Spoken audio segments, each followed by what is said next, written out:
So here we are. It's the third Sunday of Eastertide. It's that season in the church year where we continue to celebrate Jesus' resurrection through his appearances to the disciples. Said to be about 10 times. I'm going to say probably more than that.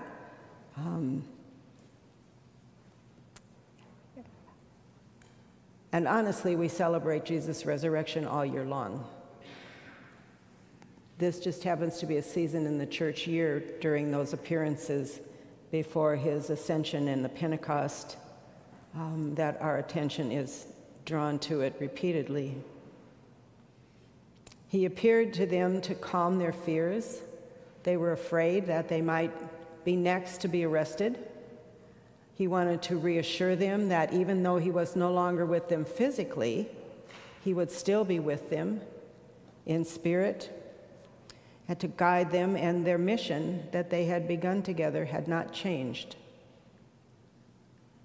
Our text today said it is the third appearance that he made to the disciples. I'm going to say it was the fourth. He appeared first to Mary Magdalene at the empty tomb on Easter morning, and while Mary is not widely held to be a disciple, I'm going to say this was his fourth appearance that he made to the disciples. Today's appearance comes shortly after Jesus had appeared to them again in the upper room in Jerusalem.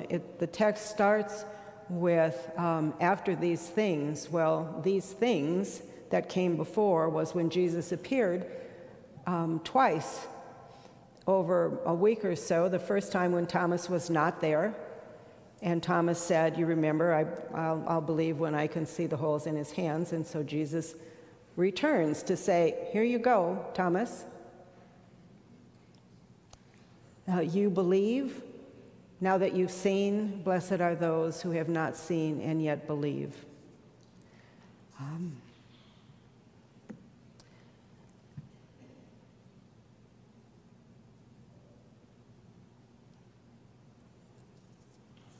So Jesus appeared twice. And that second time, after he encountered Thomas, he was gone again. And we can imagine that the disciples are wondering, really? What is going on? What's happening? They had experienced the joy of Easter. They had seen the risen Lord. They were experiencing the fear of if they would be arrested next. So where was all of this heading? And in the midst of their fear and uncertainty, Jesus himself had suddenly appeared and then disappeared as mysteriously as he had appeared. And there they were, probably feeling like they were maybe being left in the lurch. And with Peter in particular, there may have been some sense of unfinished business, of reconciliation as yet unmade, after that awful matter of him denying Jesus 3 times.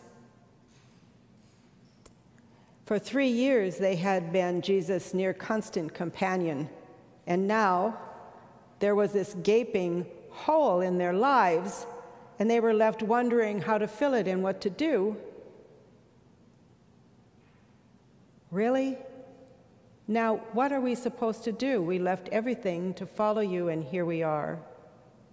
We can imagine they were confused and feeling abandoned and not knowing which way to turn. Think about in your own life when we have those times when we feel like we're lost, like everything has changed, like we thought was going to be, all of a sudden is not going to be, and our whole world is turned upside down. And we're wondering, now what?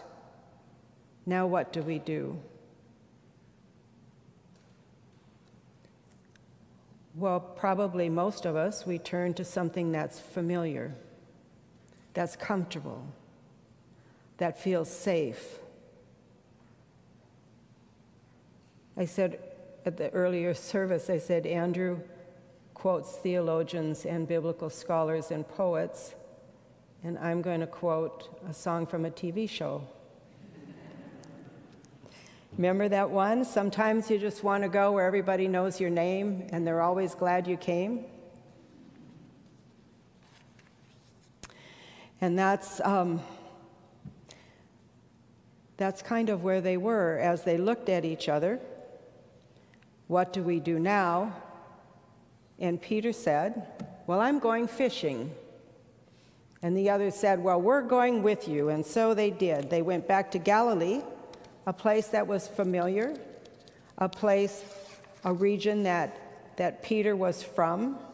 It was familiar, and they went fishing, the same as they had so many times in their lives. They were professional fishermen, after all. And so to escape the concerns that they had of being arrested in Jerusalem, they went back to what they knew.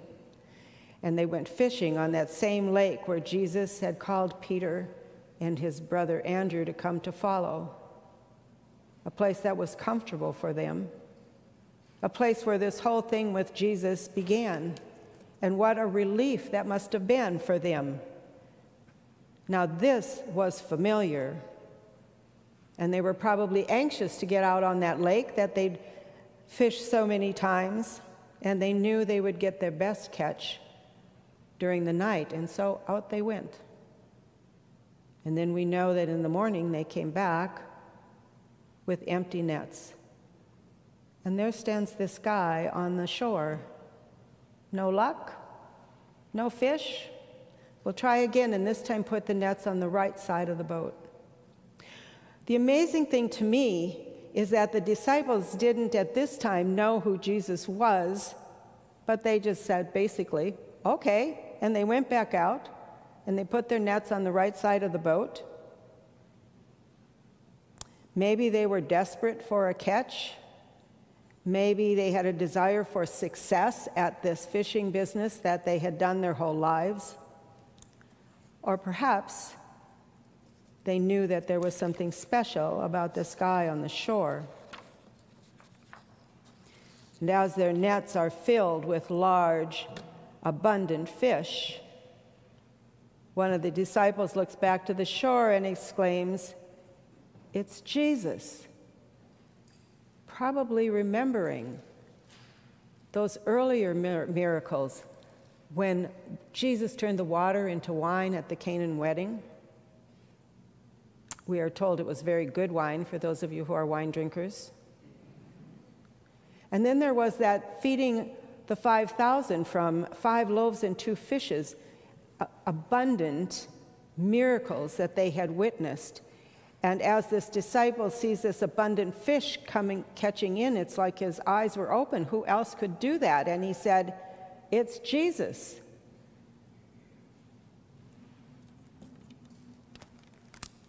So as they go back into shore with all of their nets full of fish, now realizing that it's Jesus, he is making them breakfast and offering them bread and fish, reminiscent of the Last Supper, when they last were together with him for a meal when he offered them bread and wine. Now here he is at the dawn of day offering the bread and fish. This passion is often called the miraculous catch of fish, or the miracle of 153 fish. As in the text, that's was indicated that they caught. But really, is that what this text is all about? Is it about fishing? Yes, it was important that there was this large catch of fish, and a miracle that opened their eyes to see who Jesus was and to recognize him. Perhaps this story sets the stage for what comes next.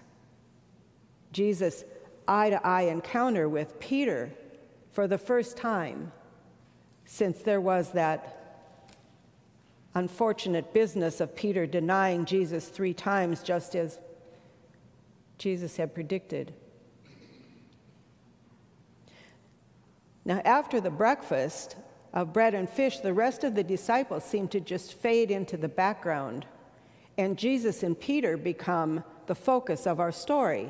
They are front and center. You remember last week Andrew spoke about the fear that Peter must have been feeling about encountering Jesus again. After all, he had denied Jesus 3 times. And if you remember from the Good Friday text, that third time, as Jesus walked past, he turned and locked eyes with Peter for that instant. And then Peter went away and wept bitterly, remembering and realizing what he had done.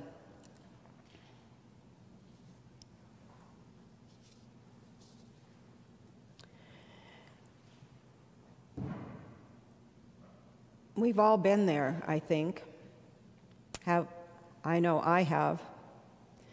The guilt that we feel when we have said things we wish we hadn't, when we had perhaps said things that hurt someone else or betrayed them. I know I have had those times where you hear the words coming out of your mouth, am I the only one? And you think, oh, there's no way to put them back. It's been said. And now how do I say I'm sorry, and how do I make amends and say I really didn't mean that? Words matter. When we say words that we regret, they can't be unheard, and even though we're able to make amends, they're still out there. And here was Peter. Peter couldn't even say he was sorry. He couldn't say, can we just pretend that I didn't say those things? He didn't have that opportunity because Jesus walked by and was gone. First to the cross, and then to the tomb. And now, here he was for the first time, face to face and eye to eye with the resurrected Jesus, wondering what's next. Perhaps filled with fear. What do I say? What is he going to say? What is he going to do? I imagine him holding his breath as Jesus spoke. Peter, do you love me? And then I imagine an exhale of relief as he says, yes, Lord, I love you. Then feed my sheep. Peter, do you love me? Yes, Lord, I love you. Then feed my lambs. Peter, for the third time he asked, do you love me? And Peter says, yes, Lord, you know everything. You know I love you. Then tend my flock. And I read that portion of the text again because I think sometimes it's easily overlooked the significance of Peter having denied Jesus 3 times, and now Jesus asking 3 times to declare his love. And each time that Peter declares his love for Jesus, it's like Jesus erases one of those denials as he says, then feed my sheep, then tend my flock. He expresses his forgiveness and reconciliation with Peter by telling him he trusts him, asking him to tend and feed his sheep. And now Peter is probably thinking, really? Really, does this mean we're all good? That horrible thing I did is in the past and forgotten? We're good again? You love me and I love you as before? Along with the miracles of the abundance of fish and the recognition of Jesus by the disciples, I think that at the heart of this scripture is love and forgiveness and reconciliation. In this exchange, Jesus forgives and reconciles and reinstates Peter into his important role of being the cornerstone to building the church as Jesus had intended him to be. The charge to Peter to feed my sheep and tend my flock recalls Jesus' final discourse to his disciples that took place immediately following that Last Supper, as he was getting ready to go to his arrest and crucifixion. When he speaks to them, telling them that he will have to go away to the Father, that he will send the Holy Spirit to guide them. He bestows his peace on them and prays for them and commands them to love one another as I have loved you. That he was just expressing to Peter even after the denial that Peter had done. Care for one another as I have cared for you. Tend to one another as I have done. This experience at the Sea of Galilee is like a recommissioning, so to speak, the breakfast together, the instructions, if you love me, feed my sheep, reminding them of their mission that he had left them with that night before his crucifixion.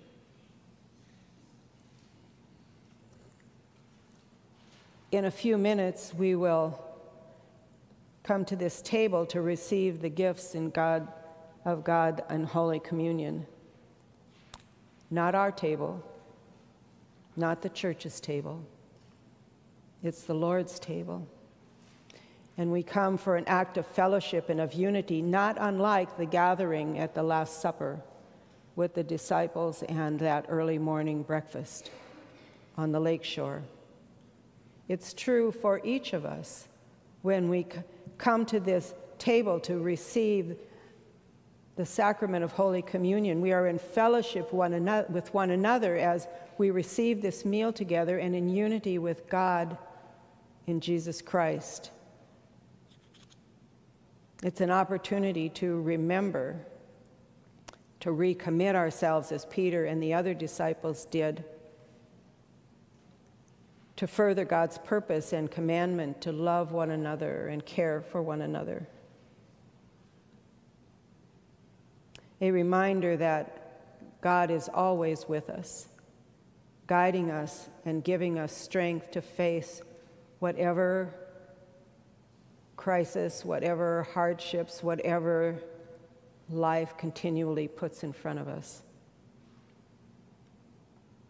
It's a calling us to forgiveness and reconciliation, reassuring us and inspiring us to be an expression of God's love in all we do and all we say to everyone we encounter.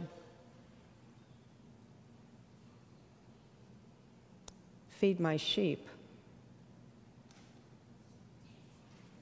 Someone at the earlier service said, with all of the hunger in the world, I take that literally.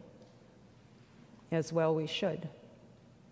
Feed my sheep and tend my flock. Be an expression of God's love in all we do and all we say to everyone we encounter.